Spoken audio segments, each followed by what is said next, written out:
So magandang gabi sa inyong lahat. Bilisan natin para makaabot pa kayo ng pag-uumpisa ng oral arguments mamaya. Okay, so expect natin later this afternoon oral arguments yan. Maggagawa ng mga summation.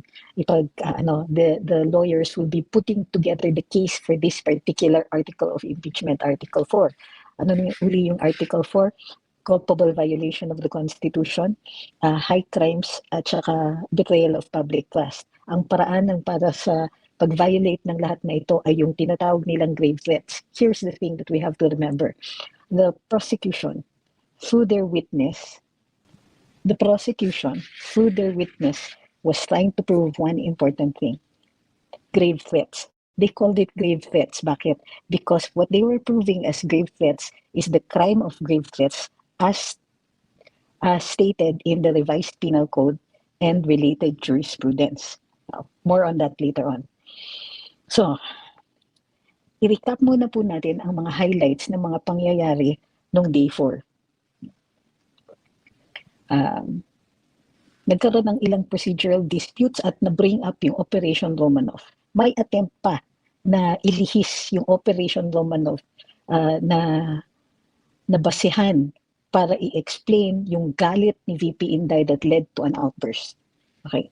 Part ng kaso ng defense is this, is that ang sinasabi ng defense, the rant or the November 23 press conference of VP Inday where she a warning where she said that kung ganito mangyayari sa kanya, ganito mangyayari dun sa mag-asawa at kay Martin Romualdez. According to the defense, we know already the case of the prosecution. According to the defense, VP Inday was warning these people and she was angry. It was an outburst and it was a warning. Bakit? Ano ang nangyari bago niyan? Na-pull out yung 75 na PNP security niya. Eventually na-reorganize yung kanyang security to the point that there were people in her security detail that she could not trust. This was the time also when the Committee on Good Governance, the Quadcom, was after the Dutertes, was after her father, was after there were even threatened actions against her brothers. Congressman Pulong was already being marginalized in the House of Representatives. Mayor Baste Duterte was receiving veiled threats already about cases that might be filed against him, and so on. Attorney Laika was called to the Committee on Good Governance and the Quadcom, and she was subjected to grievous treatment. She was merely explaining why they had asked for confidentiality in the documents that they submitted to the Commission on Audit. Inaway siya ng mga congressman. And why did this result into an outburst by the Vice President? Because it was very clear that the congressmen were going after the staff of VP Inday because they could not reach her themselves. So ano yun? Ibig sabihin, hinahabol nila yung mga tao. Anong tawag doon? Yung kill the dog na strategy. Para takutin mo yung tao, hahampasin mo yung aso para mapakita kung ano ang kahihinatnan ng tao na yon. This is a form of torture or mental torture. So this was what they were doing to VP Inday.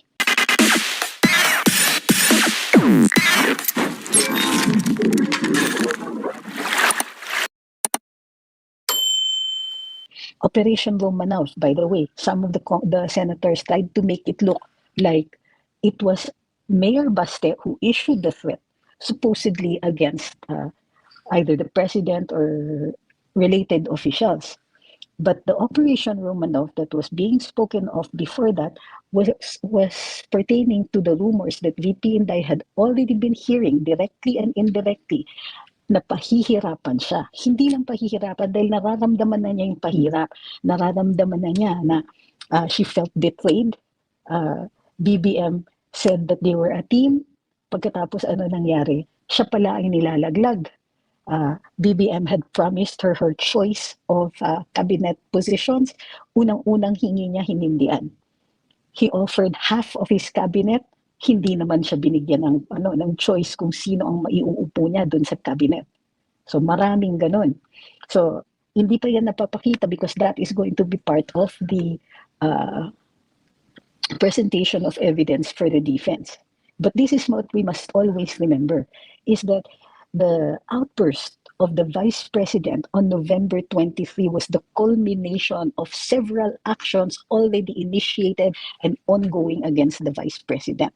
What the prosecution is trying to show here is that that VP Inday just out of the blue or decided that she was going to threaten the president. And they used the term threaten. That is not a threat.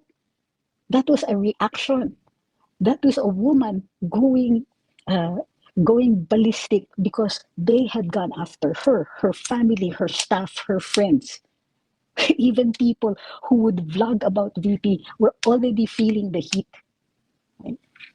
So, given this particular scenario, the prosecution, kinukulong nila. Ang sinasabi nila, ang violation of the culpable violation of the Constitution, high crimes at betrayal of public trust ay ginawa by committing the crime of grave threats. Now, bakit nila ginagawa na committing the crime of grave threats? This is because it takes the situation out of the context. Ibig sabihin, sasabihin ng prosecution, baliwala lahat yan, konteksto niya, baliwala yung galit niya, baliwala yung takot niya, baliwala yung ginawa ng gobyerno laban sa kanya, basta sinabi niya ito. So that is the prosecution strategy, and it became absolutely clear yesterday in the fourth hearing. Okay? So the other details, for example, yung dispute over the subpoenas,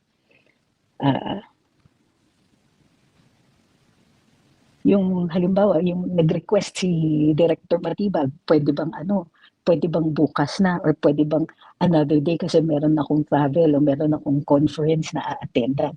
Well, ayaw. Sa madaling sabi, hindi fair, sabi ng impeachment court. Sino may sabing, lahat naman kami busy kami, lahat kami meron mga trips, lahat kami meron mga kailangan gawin, pero sinusundan namin yung calendar ng impeachment court. So, sorry, Director Matibag, hindi mo makukuha yung change of schedule mo. So, nagkaroon ng direct examination. Tinuloy yung examination kay Attorney Lotok. At may mga katanungan ng mga senators. Gusto nyo ba na i-discuss natin yung bawat katanungan, yung mga katanungan ng mga senador? Tell me in the comment section.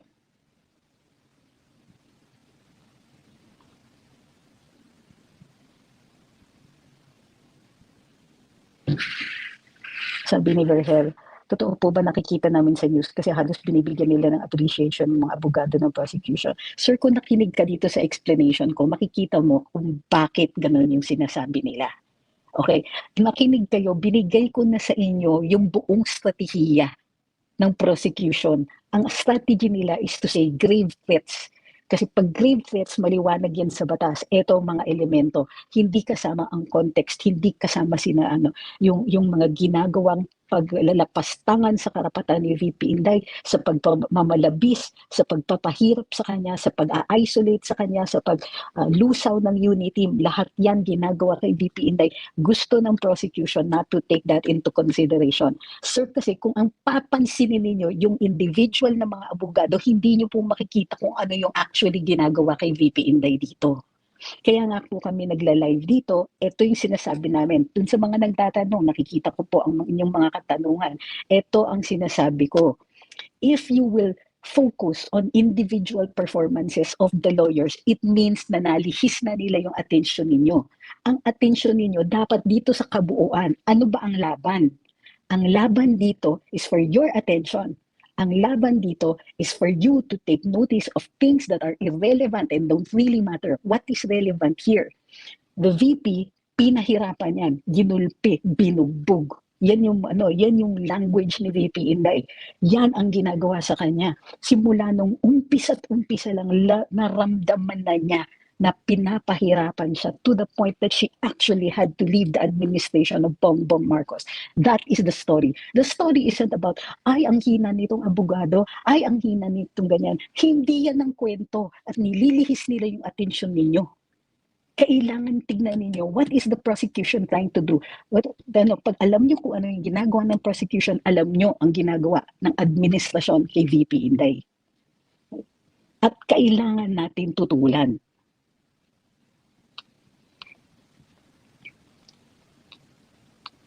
Okay. So uulitin ko, whether or not the lawyers did well, you have to see what the story is. You must follow the story because all cases are about narration. They are about a story.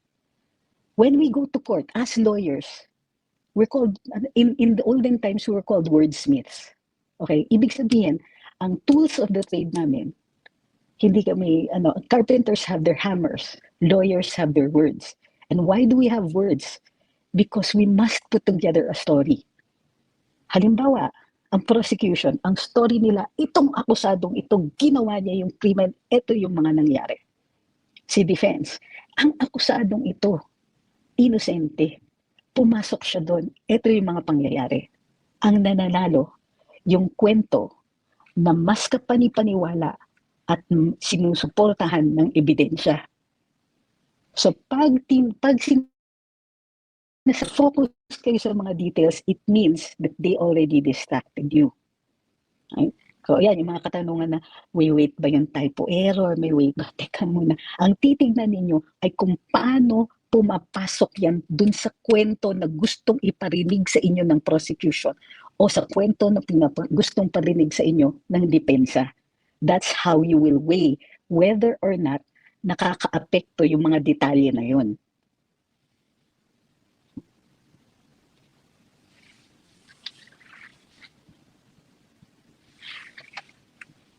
By the way, what's up ha? Ganito yon. Pag bastos yung tanong, hindi ko na sinasagot. Next. Okay, so this is the and bukas makikita nyo yung mga kwento kasi summations na. Mag-oral arguments na sila doon. Bakit may oral arguments? Ang oral argument na post na gagawin nila bukas is, mamaya, bukas kasi dito sa amin. Ang oral arguments na mangyayari dito ay ibubuuin na nila yung mga kwento.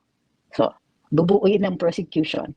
Ito ang kwento ng mga witness na pinisinta namin in relation to Article 4. So, dito naman sa depensa, sasabihin nila, hindi ka panipaniwala yung kwento nyo. Bakit? Ito yun eh. Ito yung mga sagot. Basically, the defense will take the same witnesses and the same testimonies, pero papatunayan nila na ang kwento ng prosecution ay hindi ka panipaniwala. Naka-live po ang oral arguments, Ma'am Wilma. Yes, ma'am. Okay.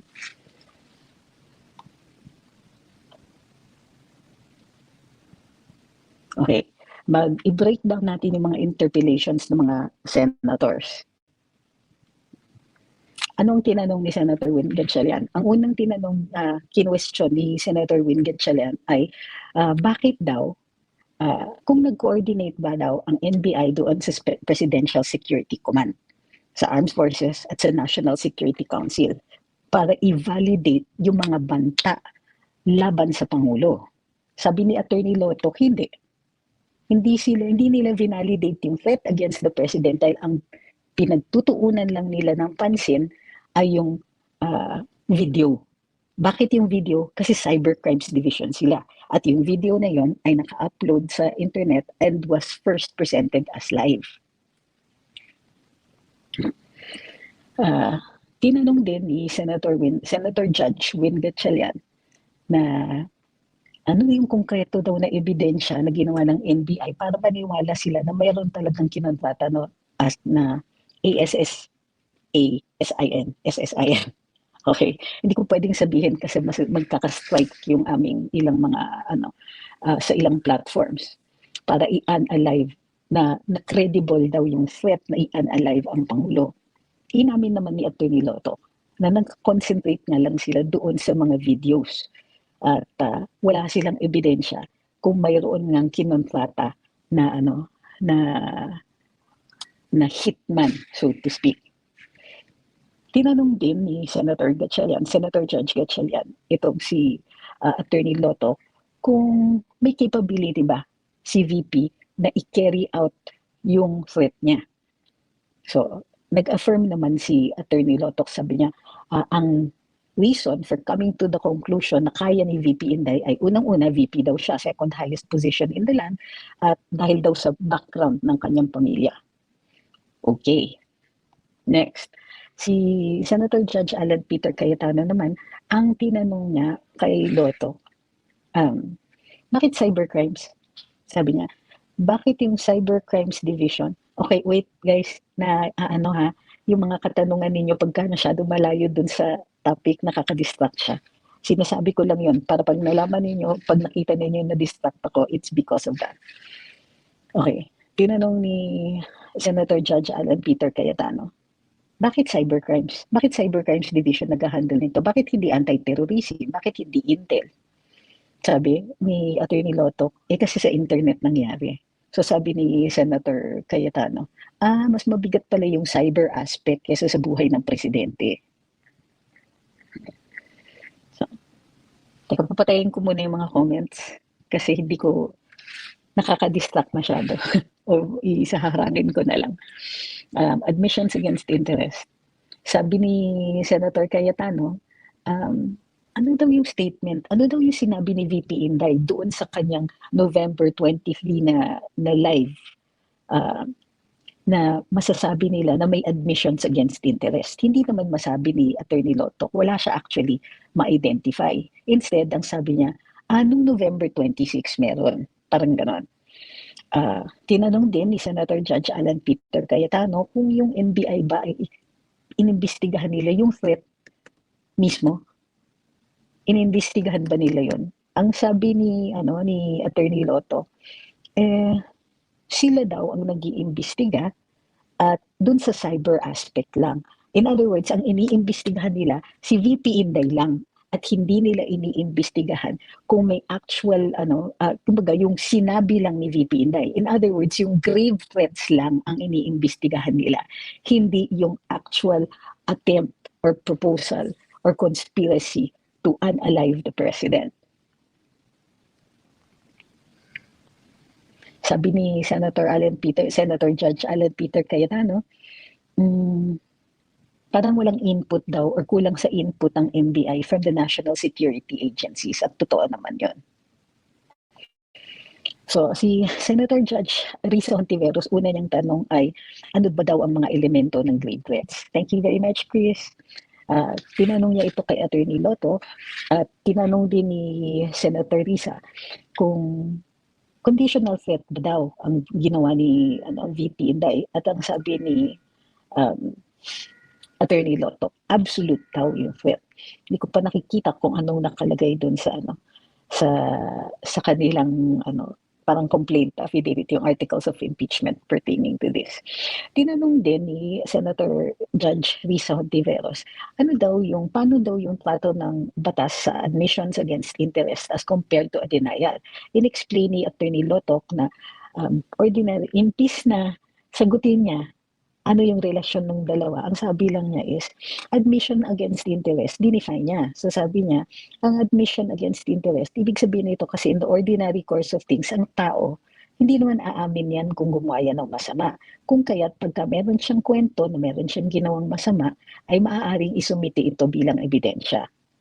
May legal weight daw according to him. And finally, sabi ni Senator Judge Hontiveros, bakit daw pinaparusahan ng grave threats? Ayon kay Attorney Lotok, ito ay dahil magpa-prevent yung chaos or disorder na nagiging resulta, na nagiging natural result ng mga grave threats. Sabi naman ni Senator Judge J.V. Ejercito, may bakit hindi kumuha ng mga sworn affidavit o complaint affidavits doon sa mga tinaguriang offended parties? Ayon kay Attorney Lotok, hindi daw talaga sila nag-try. Ang sabi niya, ang kinuha lang talaga nila ay yung videos, yung dalawang videos, November 23 at saka November 26, at yung public reactions at statements dito. Ang sabi naman, lalong-lalo, pero tinanong ito ni Senator Ejercito kasi sinabi nga ng NBI, ng DOJ, uy NBI, hindi kayo pwedeng private complainant dyan, hindi kayo yan. Okay. Tinanong din ni Senator Judge J.V. Ejercito, hindi ba heat of the moment lang, yung galit lang si VP Inday at that moment. So, sabi ni Lotto, hindi daw yon heat of the moment because later on, inulit pa niya at sinabi niya may pattern pa of behavior sa iba't ibang mga sinasabi ni VP Inday na hindi naman nila na-establish na related. Next, sabi ni Judge Raffy Tulfo, Senator Judge Raffy Tulfo, hindi ba yung pag-withdraw ng 75 na PNP personnel ni VP Inday ay magbibigay talaga ng feeling na may imminent threat sa buhay niya? Kinonsid naman ni Attorney Lotok at sinabi niya, posible po yun. Sabi niya, pero ang sabi din ni Attorney Lotok, pero may 300 plus pa na security personnel remaining. So ang concern ko dyan is hindi na pick up ng defense yan at inexplain ano yung 300 personnel na yon. Pero sige. Authenticity of evidence, tinanong ni Senator Judge Raffy Tulfo. Tinanong niya si Agent Kalilong sa kanyang expertise regarding AI-generated videos. Ay, hindi si Kalilong, si Lotto. Tungkol sa AI-generated videos at kung posible ba daw na may mga videos that are submitted to be deepfakes. So, hindi daw ito deepfake at hindi daw po ito AI. Sabi naman ni Senator Judge Bam Aquino, na-validate na daw ng NBI yung existence ng hitman. Sabi ni Attorney Lotok, hindi nga daw. Dahil nakakonsentrate po sila doon sa cybercrime, doon sa sinabi ni VP Inday. Hindi nila masyadong naimbestigahan. So, mas nagiging malinaw tuloy ang sinabi ni Attorney Lotok previously na yung investigation nila was on what she said and not necessarily on what she did. So, tinanong naman ni Senator Bam Aquino tungkol dun sa DOJ sa pagsusoli nila ng unang affidavit ng NBI. Masabi ng NBI, may mga pagkakamali o pagkukulang katulad ng kulangan ng mga elemento o kulang yung mga sinumite ng NBI at dinagdagan ito ng grupo ng team ni Attorney Lotto. Ang tanong naman ni Senator Judge Amy Marcos, bakit ganun? Sabi niya, may chronological errors doon sa NBI documents. Halimbawa, nagsumiti sila ng subpoena sa ABS-CBN November 6. Pero yung press conference nangyari November 23. So, sabi ni Lotok, typo lang ito. Pero, at ang intended date daw was December 11. Pero sabi ni Senator Amy, ang dami naman typo. So, dalawa yan ang pwede nating appreciation dyan sa typos na yan. Number one, hindi masinop ang NBI. Goes into their character, goes into their sloppy creation of their affidavit of investigation or their investigation reports. Sloppy. Kasi ibig sabihin nun, hindi sila masinop sa kanilang filings. Okay. So that's one possible conclusion. Number two, the second possible conclusion is that they really, they either fudged the dates deliberately or they did it with negligence. So we already talked about negligence. The question might be, deliberate ba to? Ginugulo niyo ba talaga? Kasi consistent yung typo. Kung consistent yung typo, edi hindi na yung typo.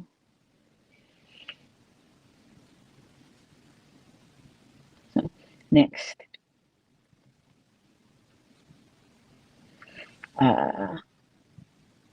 Sabi naman ni Senator Judge Erwin Tulfo, tinanong niya sa NBI, ano yung legal authority para mag-issue ng subpoena ang NBI.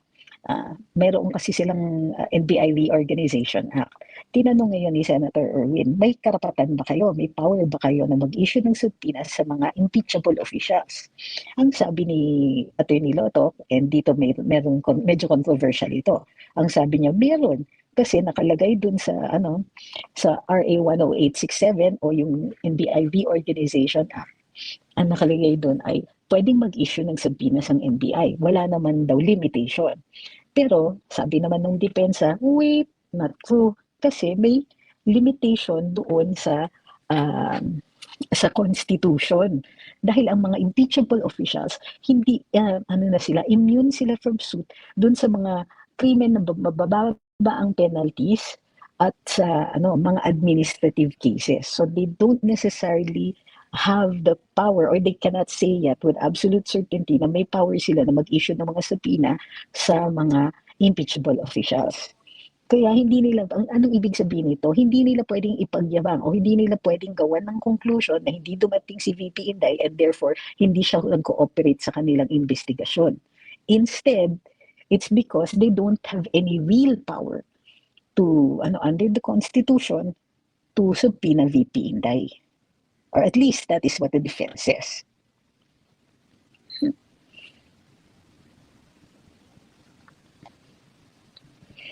Tinanong naman, ang sabi rin ni Senator Judge Erwin Tulfo, tila more than 1 year na daw yung DOJ preliminary investigation doon sa grade threats. At hanggang ngayon, hindi pa rin daw yata na-file sa hukuman. Ayon, at dito mali ayon kay Attorney Loto, normal naman daw yun. Kasi February 2025 pa daw yung filing. Hindi po totoo yun. Kasi kung titignan po ninyo, yung manual on for prosecutors, 90 days lang po dapat ang preliminary investigation. Okay, next. Guys, kung mag-a-ask kayo ng out of topic, hindi ko talaga masasagot yan ngayon. But you can ask it pagtapos na po yung aking manifestation.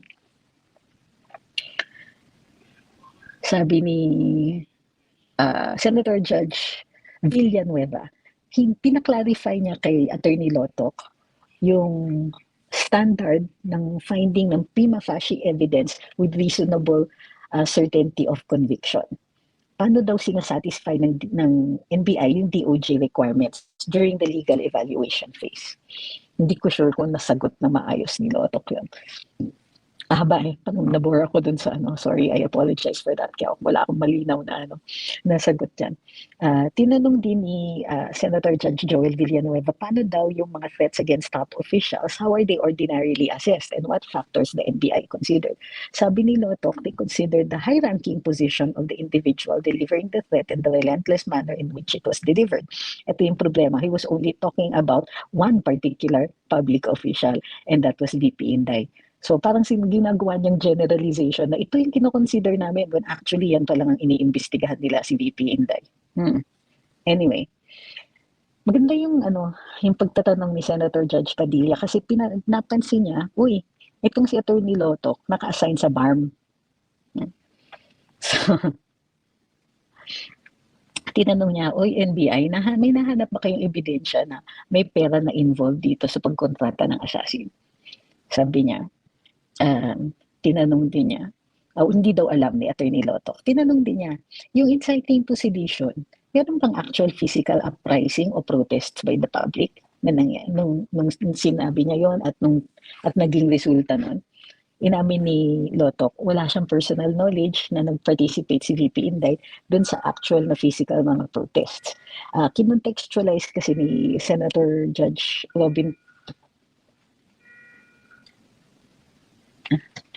si Senator Judge Robin Padilla na, di ba, usually ang inciting to sedition kasi nangyayari yan sa rally. So dito, hindi rin maliwanag base dun sa ebidensya na prinisinta ni Attorney Lotok na naghihikayat si VP Inday na patanggal si BBM. Ang sabi niya, may tendency yung sinabi ni VP Inday na magkaroon ng uprising o magkaroon ng chaos matapos dun sa sinabi ni VP Inday. So tinatanong ni Senator Robin, meron bang nangyari? Next, sabi ni Senator Judge Panfilo Lacson, sabi niya, tinanong niya si Agent Kalilong. Si Kalilong nga, I apologize, dun sa earlier ones, yung kay Senator Bam Aquino, si Kalilong yung tinanong niya. So, tinanong ni Senator Judge Lacson, si Agent Kalilong, tungkol dun sa use niya ng open broadcaster software para ma-record yung live stream. Tinanong niya si Kalilong kung gumamit siya ng advanced forensic tools like AMP Authenticator para ma-verify yung footage. Sabi ni ginamit niya at manual comparison to determine the video's integrity. Si Senator Judge Zubiri naman, ito na yung last, nag-manifest siya na sa US daw may mga specific laws governing threats against the president. Totoo naman to. And successors via the Secret Service. The Philippines might need to craft those similar specific legislation para sa mga senaryo na ito. Okay. At the end of it, so yun, nag-direct examination, nag-cross-examination, at the end of it, sabi ng prosecution, may dalawang witness na hindi na pinapa-exclude na sila, si Attorney Zuleika Lopez at si Captain Belinda Bello. Sabi niya hindi na daw necessary ang mga testimonya na ito, redundant na kasi dahil na-establish na daw ng depensa yung November 23 video, authentic na ito at ginagamit nila na rin ng depensa sa kanilang pagkukross at sa gagamitin din sa kanilang defense. Sabi ni Senate President Gatchalian, appreciated daw itong move para mas mapabilis yung takbo ng impeachment. So for the next day, and that's today, yung oral arguments for subpoenas ay i-conduct. At ang request ng prosecution to subpoena the Vice President's bank records, AMLC records, at saka PIR documents. Yun po, so I apologize. Yung earlier description ko is that it would be summation, so hindi pala tama. This will be oral arguments on the motions. So yung in particular, yung motion na ipasubpoena yung mga AMLC records, bank accounts ni VP Inday at saka BIR documents. So sabi ng court, sige, 15 minutes for each party's main arguments, 10 minutes for their respective rebuttals. So ulitin ko para ma-recap natin, para ma-correct ko. After the direct examinations and cross-examinations and then the interpellations of the senators, nag-set po for oral arguments bukas on the motion for the subpoenas to be issued on various documents of the Vice President in AMLC, if I'm not mistaken, BIR, and her bank records. So kailangan ipaglalaban ng prosecution dito na mag-issue ng subpoena yung Senado, ipaglalaban ng depensa na hindi mag-issue ng subpoena.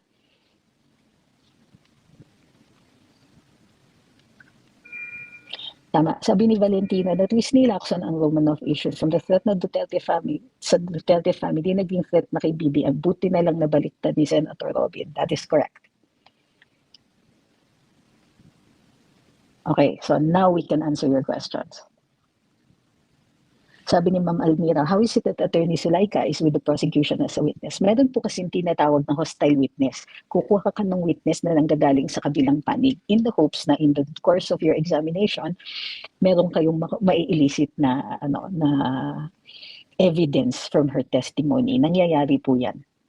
Hostile witness ang tawag dyan. Iba po yung rules pagdating sa hostile witness. Una-una, wala pong pagkakataon ang prosecution na makausap nila before the subpoena, before her testimony, yung hostile witness. Pangalawa, pwede silang mag-ask ng leading questions.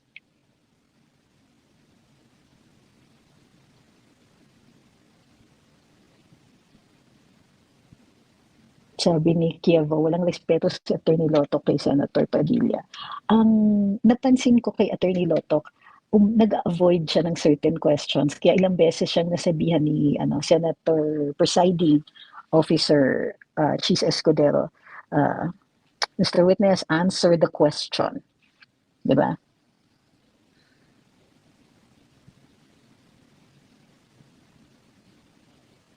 Tama. Agree ako. Sabi ni RJ, nagulat ako kay Senator Robin, ang galing. Totoo. Totoo.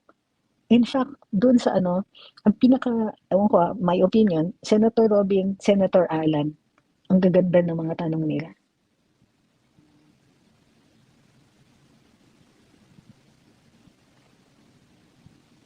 Sabi ni TH4M, natawa ko sa grave threats daw.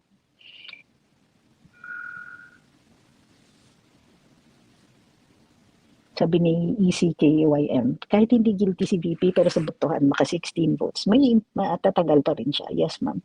Pero syempre, ang sasabihin nila kaya sila bumoboto ng ganon ay dahil guilty siya. Sabi ni Charlie Cheng, di ba fruit of the poisonous tree na yung AMLC and BIR documents should not even be admitted nor allowed as requested. Yung mga pinadala ng House to the Senate, yun ay fruit of the poisonous tree. However, kung merong sabina at magkaroon ng hearing ang Senate muna bago mag-issue ng subpoena, hindi na po kasi may due process na. Sabi ni Kai, it was very sus po na he cannot remember his promotions within a year. I agree. Okay, next. Sabi ni Evni, oo, normally kasi Muslim dapat ang naka-assign sa bar. Oo, I agree rin with that. Totoo kayo dyan. Sabi ni Valentino, palagay ko lang, ang bilis. Na-realize ng prosecution ang magiging damaging sa side nila si Atty. Lopez. Sige, pag-usapan natin. And thank you for pointing that out. So, kita nyo, pagka in-point yung inyong mga katanungan, madidiscuss talaga natin. So, let's do that. Sabi ni Valentino, na-realize yata ng prosecution na magiging damaging. O hindi lang yun, ready si Atty. Laika. Ganito yan. Natatandaan ninyo kung paano siya na gulping-gulpi siya doon sa house. Remember? Nag-i-explain lang siya. Binasa lang niya yung letter na binigay nila at yung justification for that letter na binigay nila sa COA asking for confidentiality of the documents that they submitted because the rule really is confidential ang liquidations with COA. Lalong-lalo na confidential yung funds. Tapos nung pinagalitan siya, I think, was it Congressman Chua? Na parang pinagalitan siya, pinahiya siya, tapos biglang for simply reading the letters, kinontempt siya, tapos inaresto siya, dinetain siya sa house, and then in the middle of the night, gusto siyang ilipat sa women's correctional. Tandaan niyo lahat yan? Pues, kumalma na si Atty. Laika. Naaral na niya yung sitwasyon. At nung sinabi, gagawin siyang hostile witness, feeling ko lang naghanda si Atty. Laika. Nako, kumbaga, sa visual, yung, alam niyo yung yung mga bida na na pag pumapasok, yung bida sa mga action movies or sci-fi movies na papasok sila sa bar, tapos pipigil sila, no weapons.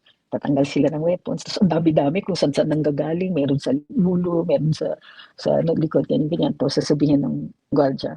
Tapos mag-a-attempt siya pumasok, tapos sasabihin ng gwardiya, meron pa. Tapos magbubunot sila dun sa mga iba-ibang mga lugar. Tapos, di ba, ganun? Feeling ko ganun si Atty. Laika. Kung tinigil siya sa Kongreso at hiningi, nasan ang mga legal weapons mo? Naku, ang dami niyang bubunutin. Ganun. At tingin ko, isang tingin lang sa kanya na ready siya. Ready siyang umupo. Naku, kung ako yung prosecution, nagdadalawang isip din ako, bakit ko ilalagay si Atty. Laika? Handang-handa na yan. Tandaan nila, abogado yan. At hindi lang ordinaryong abogado magaling sa administrative law.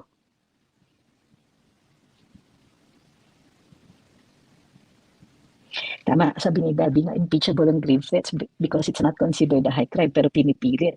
Pinipilit nga nila na yung grave threats ay culpable violation of the Constitution at betrayal of public trust.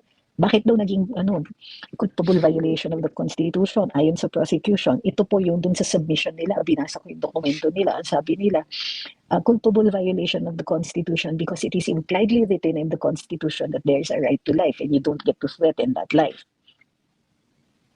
Medyo pilit. At betrayal of public trust daw ito dahil violation ng kanyang oath of office dahil she has sworn to uphold the laws of the land. Yan ay kung magiging mapagpatunayan yun na ito ay krimen and this is not a criminal court. Anyway, yun yung sinasabi nila.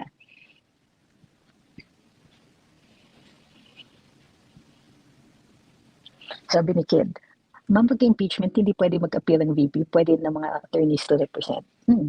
Pwedeng hindi mag-appeal si VP, that is her pwedeng pilitin pumunta. Naalala nyo, nag-attempt si Congresswoman Jinky Luistro. Sabi, dinig ko nandito si Vice President, can we invite her to be here? And baka we can invite her to answer questions. Huli siya kagad ni Chis Escudero. Nakita nyo yun? Sabi ni Chis Escudero. We cannot issue an order for the Vice President to be here present because that is her choice. It is her right to attend or not to attend. Tapos kaagad. Di naka-argue si Congresswoman Jinky Luistro.